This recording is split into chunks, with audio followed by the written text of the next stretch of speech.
Chez Luc, tout est centré sur Jérusalem. Jésus, enfant, est présenté au temple et y retourne à 12 ans chez son père. La plus grande partie est constituée par une montée à Jérusalem. Le passage de la vie à la mort se déroule à Jérusalem, là où meurent les prophètes.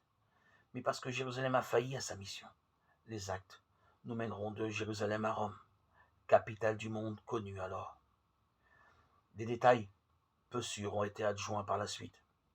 Luc serait l'un des 72 disciples, l'un des 2 disciples d'Emmaüs. Le récit détaillé de l'enfance de Jésus qui a fait croire qu'il était le peintre de la Vierge. On a peu d'indications précises sur le lieu de la composition de l'évangile. Est-ce en Grèce, en Achaïe ou à Césarée? Peut-être est-ce à Alexandrie ou même à Rome. Ce qui est certain, c'est que Luc s'est informé auprès de la Vierge et des apôtres, et qu'il s'est inspiré de l'évangile de Marc. L'opinion couramment retenue est qu'il a été écrit avant 67, à la fin de la vie de Paul, dont Luc est le disciple, et qu'il l'a accompagné dans ses voyages apostoliques.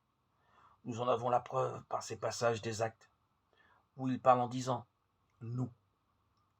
Le genre littéraire n'est pas facile à définir. Certes, Luc a une réelle préoccupation historique. Il déclare « J'ai décidé, après m'être informé soigneusement de tout depuis les origines ».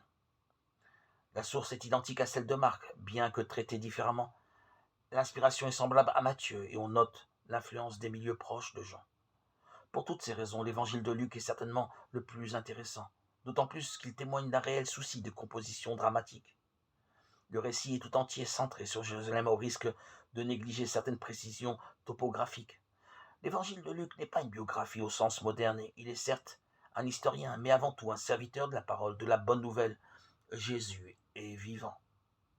Son style, un peu versatile, est marqué par le génie grec véhiculé par une connaissance très grande de la langue parlée alors dans l'Empire romain. Le plus important est de retenir qu'il faut le lire avec le cœur. Le livre commence par une présentation.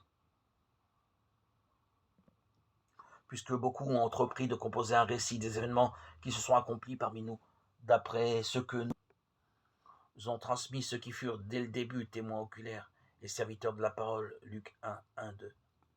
Puis, c'est l'annonce de la naissance de Jean-Baptiste et le récit de la visitation de la Vierge à sa cousine Élisabeth, précédé du remarquable récit de l'Annonciation, Luc 1, 26, 38.